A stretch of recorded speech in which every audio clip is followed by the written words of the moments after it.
everybody. Woo! Nice to see you.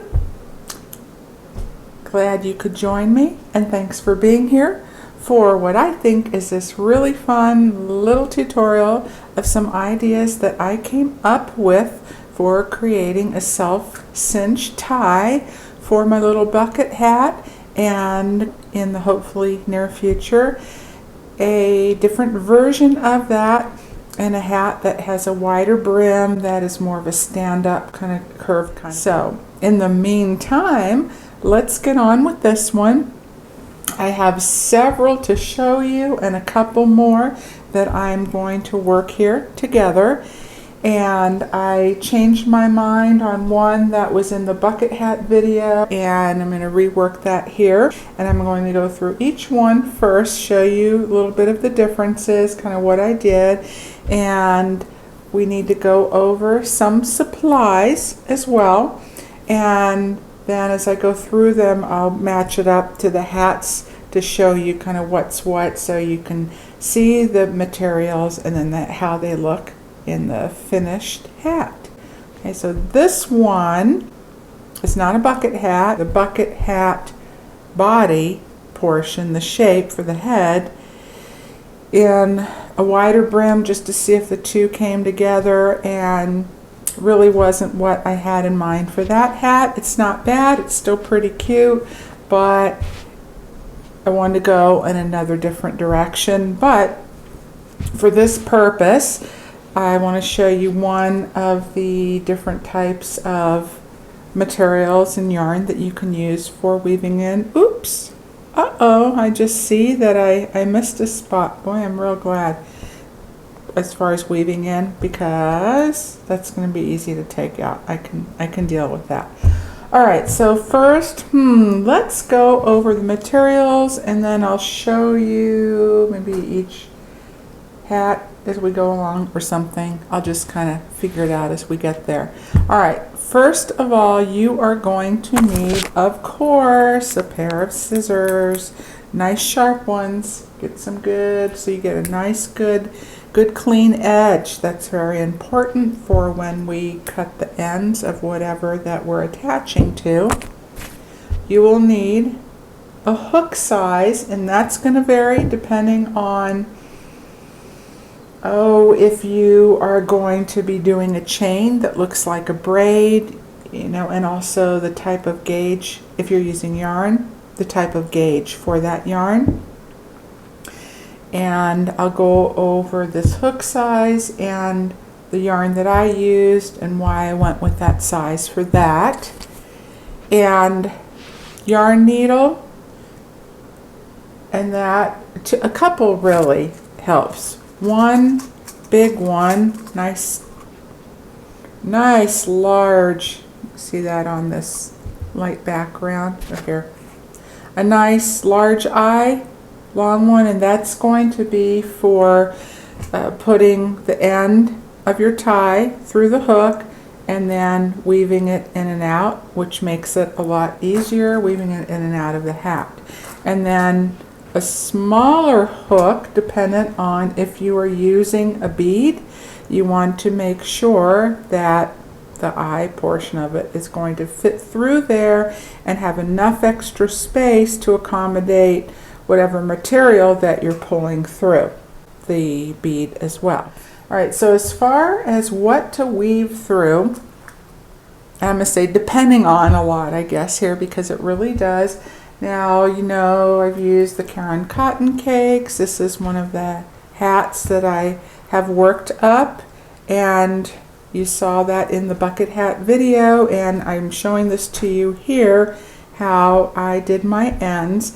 And this is simply a chain, and I'm going to work again with this yarn so you can see it in action. This is the Bernat or Bernay, not quite sure how it's pronounced. Ooh, I hear thunder. Ooh, incoming storm. Alright. Bernat Maker Home Decor yarn. It's 8.8 ounces, 250 G's. 72% cotton, 28 nylon. This is, you get a fair amount for a bulky, this is a number 5 weight. 317 yards. I love this yarn. I've used it for hats, for bags. You can use a really big hook and make an open weave, more of a chunkier summer weight shawl, like using a mesh stitch, which gives a very interesting look if you have big spaces. And because of the chunkiness, the cotton, it's soft, but it's smooth, and that little bit of nylon helps with that as well. I don't know if you can see that, but it's very small. It's woven. One drawback on that is when you're sewing in your ends, oh boy, you have to be really careful, because I'm telling you what, it is easy to accidentally poke it through. Look at that. One of these teeny little stitches. Oh, okay, there we go. And I didn't even try that hard. It just went right through. One tip I'm going to give you is that when you're weaving in your ends, you poke your needle through, regardless of the size. If you feel any resistance, that is a great indication that you have gone through a stitch.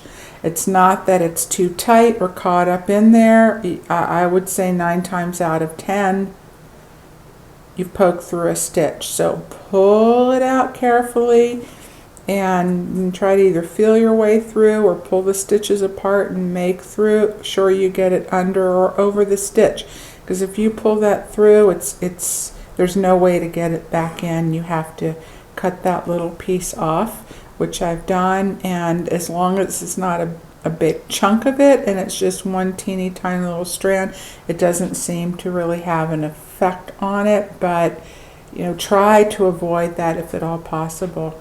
Isn't that cute? That's a neat pattern. Looks like it anyway. So I really enjoy this yarn. I think it would be great, just to give you another idea of it, like put 2 strands together and make a little kitchen rug.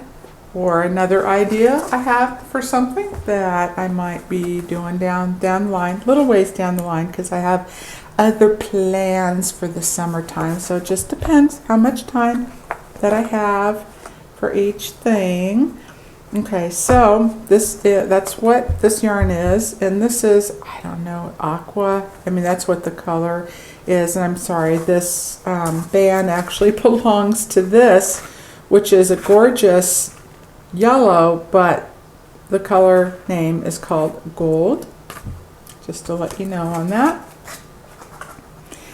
And I simply, where'd she go? Okay, over here. I simply did a chain, and I went down to an H for the braid, which it's simply a chain, but I'm calling it a braid because that's what it looks like. And an H hook keeps the stitch tight enough to where there are no gaps in the chain,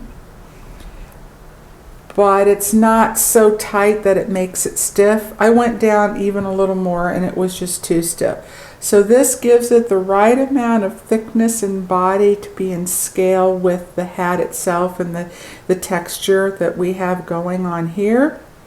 But yet it's pliable enough and soft enough at the same time. So that's what I used. And this probably, what does this call for? It calls for an L. So it just depends what you're using it for. So there's one option, and then we'll go over the beads and things. Okay, another option, I don't even know if this is still available, but I'm showing it to you because you never know. If you're in a store and you see something that's maybe on clearance and like, well, that's kind of neat, that's interesting, I like it, not sure what I'm going to do with it, but you find it's a really great buy. I say if you can, you have the extra cash or whatever, get it, because if it's calling to you, most likely down the road you're going to have the most perfect use for it. It's like, aha, I'm so glad I picked that up. And that's what I did with these from Hobby Lobby. This is Yarn B. It was on clearance. They had, I think, 4 different colors, so I got one of each. Somehow I wound up with 2 of the purple. But this to me feels like the same type of yarn in the Bernat Maker Home, except instead of more of the tubular construction, such as this one, if you're not familiar with it, I can find my end. You know, I just worked with this. I don't know how. There we go. My end wound up all like that. But if you can see this, there, tubular, totally tubular construction. And this is more flat. And this is probably a super bulky. Yes, and indeed it is. Number 6, I recommend, what size hook? An S hook. Wowee. Okay. Well, this is the first time I've used it. And again, see, it is the exact same fiber, 72 cotton, 28 nylon. And you get only 55 yards. But perfect. That's what I used for this hat. I don't know if you can see the end, the border. That's I'm saving. I don't want to give too much of a sneak peek. This I had to do nothing else to because of the bulk of it. I thought it is just simply just fine. It looks kind of like a ribbon, but you know, with more of that fabric content, and perfect. I really like the contrasting of the deeper purple, which I don't know, depending on the light, I hope shows up a little better. Okay, so, and then we'll go over the beads. I'll be bouncing around a little back and forth here. Up next, okay. So that's one couple, 1, 2, 3. Oh, so as you know, I've worked most of these hats up in the Caron cotton cakes. Love for that particular project. And at first, I put together 2 strands to weave through, and it was too thick and bulky, a little stiff. And then with a bigger hook, it made it even wider and just looked a little off. And so I went with 1 strand, and I decided it wasn't quite enough. It was okay, it wasn't bad, and it gave a nice tonal effect, but I just felt like it needed just something different, something to contrast, to give even more dimension to the hat and visually more interest, but without overpowering the entire piece, especially working with self-striping yarn. Kind of have to be careful without having too much going on, because then the eye doesn't know where to go with, or you know, and also depending on the directional flow and the type of texture or pattern this might have can either enhance it or detract from it. And I did the same with the Bernat Maker Home. I did a little bit different bottom. Okay, I did I'm calling it my braided look with the chain instead of a bow, because you know, not everybody's a bow person, right? But I still wanted to give the option of a cinch tie, which, as mentioned in the bucket video, but I'm just say that real quickly here in case you haven't watched that one yet, that it acts for 2 reasons. For an adult size, or anyone really, you know, if it's a windy day, you're out and about and you don't want to worry about this flying off, well, then you just simply go 2 ways. You can just slide up the bead, or the way I've bypassed the 2 ends, all you have to do, bypass meaning and you'll see me do it, but I came in one direction and out the other on one side, and then the opposite side, I came in through the other direction, out the other way, and crossed over the 2, so that this gives a nice secure join. It's not going to work its way back into the holes, and it just helps keep everything in place. So you would just simply take the 2 ends. Here's one way to do it, and you see that? There, prop it up. Okay, now watch. When I pull the two ends outward, you will see this portion that's woven through the hat. You will see those draw in. Ready? Okay, and then all you do is you take your bead and slide it up to secure. And it doesn't take much pulling in to do this. And by cinching it in, the bucket hat, even just a little bit, will fit a youth size. And when I was at the market, a new market for me a few days ago, that's how I learned that this really does fit a youth size. So if you're a person who you have a really small head, this will fit, and it has quite a bit of stretch to it depending on the yarn. And so it was great. I think maybe she was about 10 years old, and it fit her perfectly. I was amazed, and it looks so super cute on her too. So I will go over what I did here in a few. And if you're wondering about this yarn, last fall maybe, I was at Joann, and they had a big bin filled with mill and random yarn bags. So they had different yarns to choose from, but they were all the same in each bag. And there were anywhere from 5 to 7 skeins per. And I saw this, and it was open just slightly, so I was able to poke my finger in and feel this. I thought, this is interesting. It seems so familiar, so familiar. And after I worked up this hat, bingo, it came to me.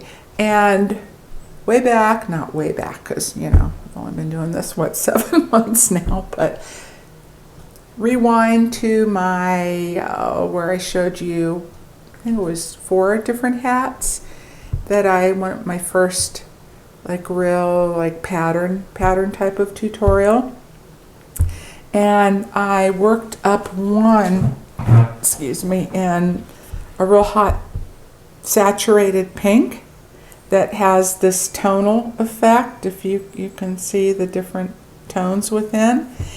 And I realized this is the same yarn, and unfortunately I'm so bummed it's been discontinued, because that was a slouchy hat, and I did not like it for that hat, but I love it for this. It is perfect.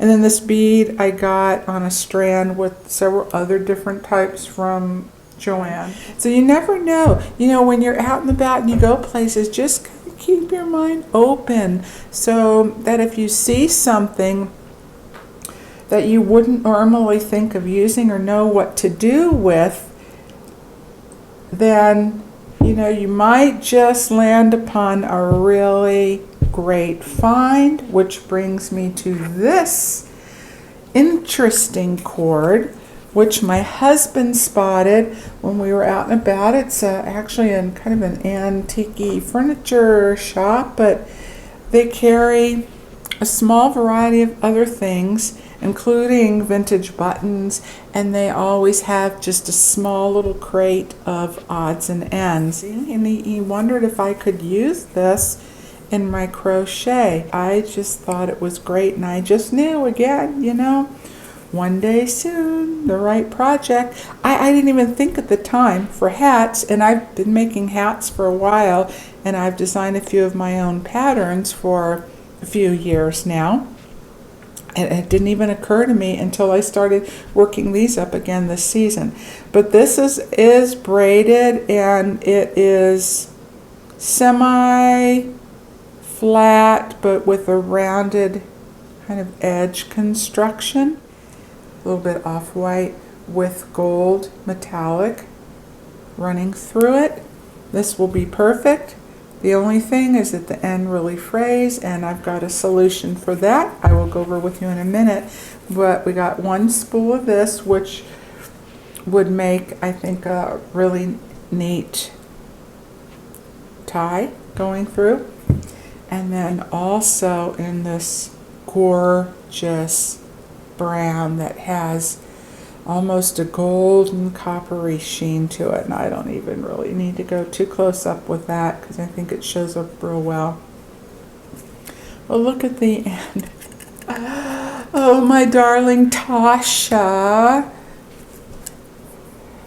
Our dog, one of our dogs, she, the big one, she, she's a paper shredder and she loves her cardboard.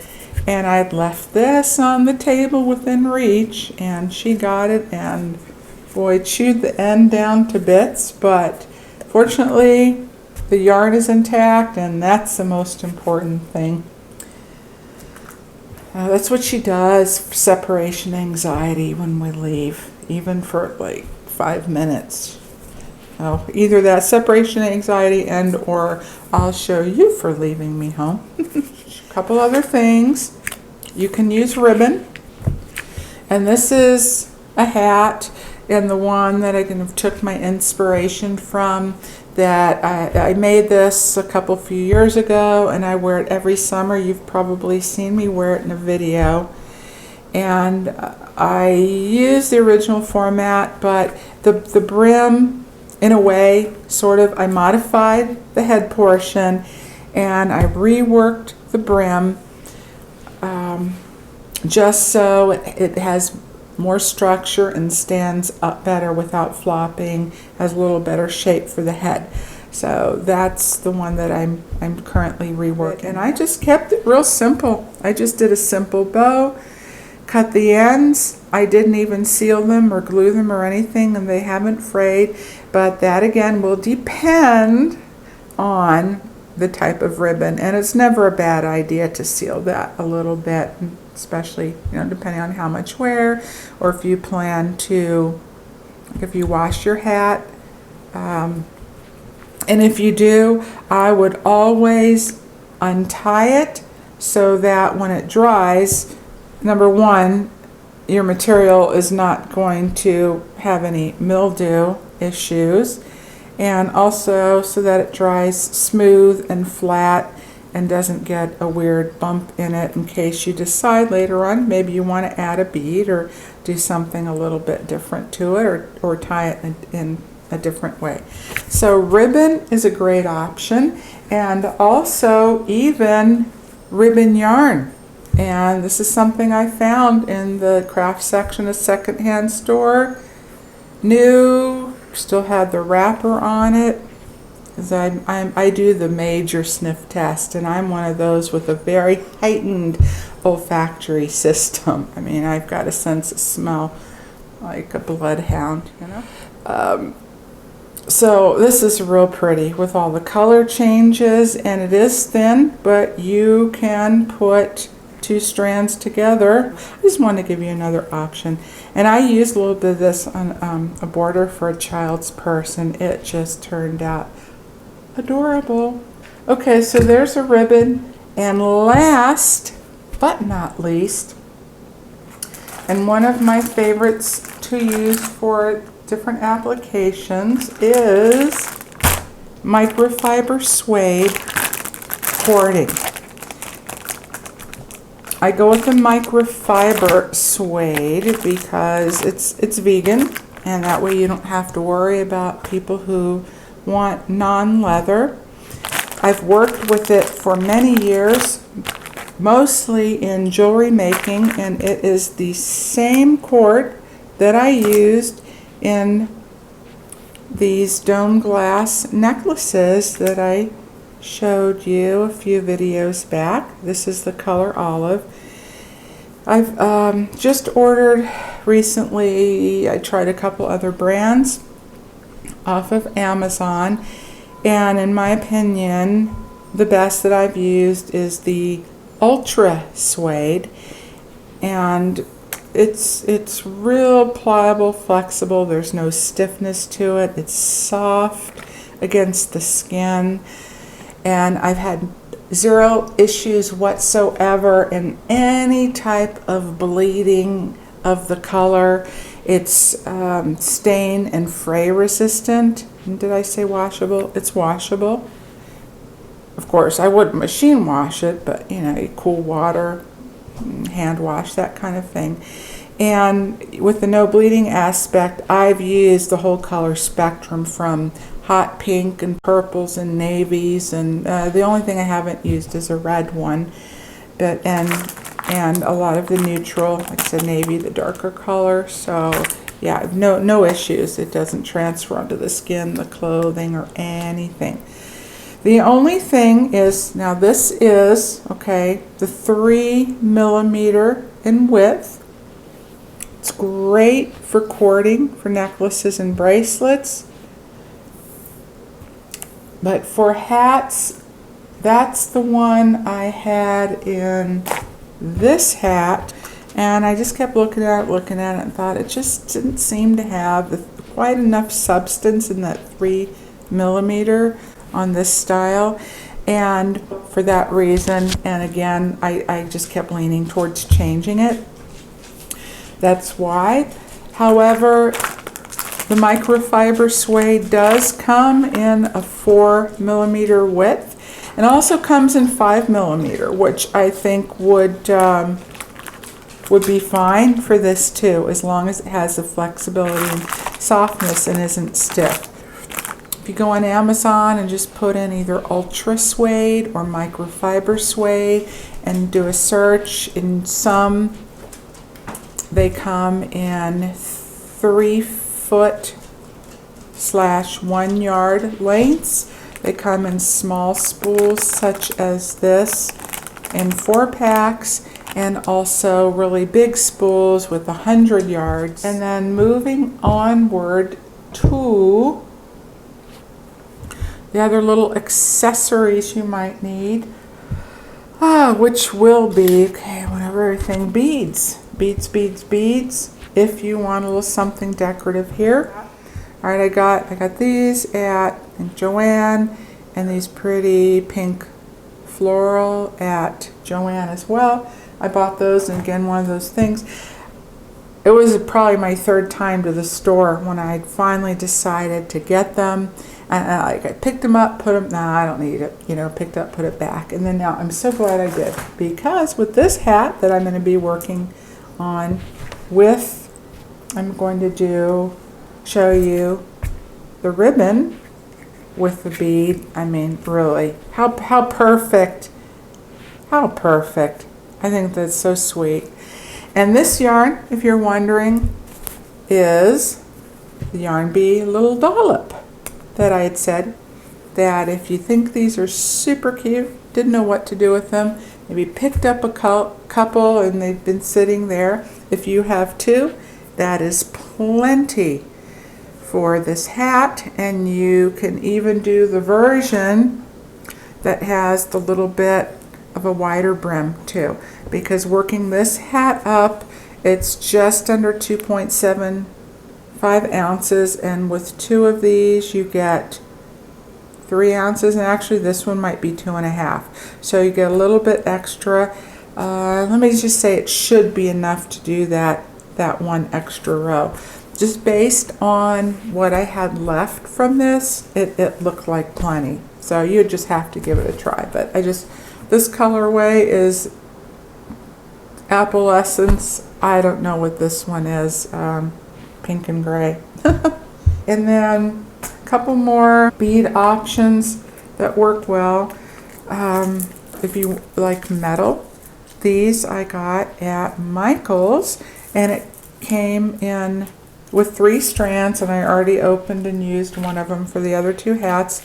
And this is fairly decent large hole.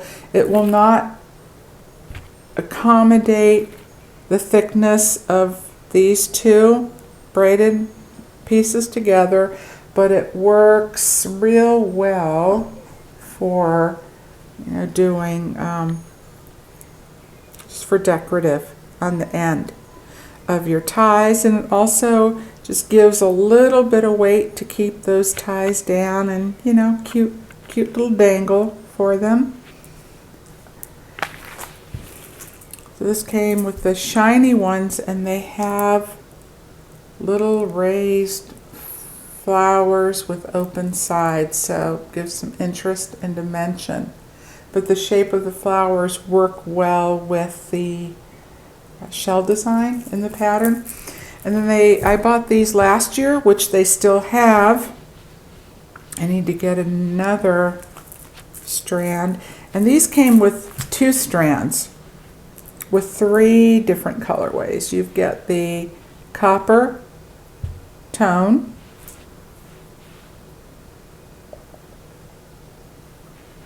the brass tone, and the gunmetal. Those work great for different things, and particularly the gunmetal and brass if you're using more earth tones and you want something very subtle, not too shiny. That works up great. And I used the copper tone, not the sunscreen, but the copper tone bead, which almost can, I don't want to say quite a rose gold, but depending on what it's against, you know, it brings out the peach and the golden and the pinky tones out of this. So that's what I went with for that hat. Okay, so that's it as far as materials go. And I know, excuse me, adjusting myself in my chair. I wanted to give you a range of options depending on, there's that word again, but the look that you want, the yarn that you're using, and what kind of materials you have access to. As for that matter, you can use cotton kitchen twine. Just make sure that it's soft and pliable enough, but you can crochet a braid, or if it's thick enough, you can just use it as it is. Be sure that it is soft and has no rough edges or barbs type of thing, because you don't want anything that is going to either catch your yarn, okay, and snag it, or snag somebody's hair, because the weaving is present on the inside of the hat too. So always want something that's smooth and feels good against someone's head, and that isn't going to be an issue with their hair. Okay, so the last thing as far as materials go, depending, that's the word of the day, on what you're using. If you have something that frays, or even cutting the end of the yarn, you know, with wear and fiddling, you can see that this frays is a little bit as well. Okay. So last up on the supply list is you don't have to have 2 different kinds of glues, but I'm just going to show you why that you might want to have a couple different ones on hand, but it isn't necessary. You can just go with hot glue if that's what you need, but if that's what you have, but you need something that's going to be pretty permanent and that's going to adhere and will look nice because it will be visible. Okay, back to the hot glue, but please make it nice and neat and clean with a good edge so it looks like it belongs there, instead of something that's like goobered on with all the different strings and it's uneven and blobby, because that will really detract from your hat. It'll make an otherwise really nice piece look not good. Like if you can just take your time, and I know it's hard to control some of those hot glue guns and they set up pretty quickly, but if you take, say for example, a piece of tin foil, and foil is going to help retain that heat and to keep it a little more liquid form for just a couple quick minutes anyway. Before you press out a blob of glue, and try to get it the blob a little bit raised if possible, make sure you have everything ready to go. So then take your end and keep it straight up and down as much as you can, and then just dip it into your glue, your hot glue. And you don't have to go too far, just a small way is good enough back past the point that it will fray. So then once you put that on, you could take a toothpick, something that's has a nice straight flat edge and that isn't going to bend. You know, use your fingernail even. Just don't burn yourself, okay? Be careful of that, and just go, you know, and give it a good clean edge. Not fast, but you want to make sure you have a good clean edge. No strings attached. And then as long as hopefully it came out even all the way around. If you have a toothpick that has like the flat head kind, then you can also on the edge give it just a real gentle, just scrape off any excess so it's not blobbed on the end. Not so much where it's going to take the glue off the end, because that's going to defeat the purpose. But what I did on this hat, these ties, is I wanted to give them a nice shape before I dipped it in the glue, because you can't exactly take hot glue and mold that with your fingers. My pick for a variety of applications, from jewelry to fabric and glass and all sorts of things, metal, is it Appy's or App One? Yeah, it looks like Appy's. API''S. The Adhesive Products Incorporated, out of Albany, California. Appy's Crafter's Pick, the ultimate glue. It's non-toxic, water-based, super glue, and adheres to a whole variety of products. It dries clear, it's flexible, and it's water resistant. Now, it's not waterproof. You can't soak it in water, but I really like it. You can kind of work it with your finger a little bit. So that's where my paper towel comes in. Is you just twist the cap to open it up. You see that little hole opening there, and then squeeze it out just a little bit. Easier to do a little at a time. What you need, you can either put it directly on your piece or just dab a little bit here and there, and that's what I did to just say like that, just to seal those ends a small amount. Okay, and I went all the way around, and then on top, and I tapped it down just a little bit, and I let it dry real well for the afternoon, and that's just to give it the little bit of shape I need.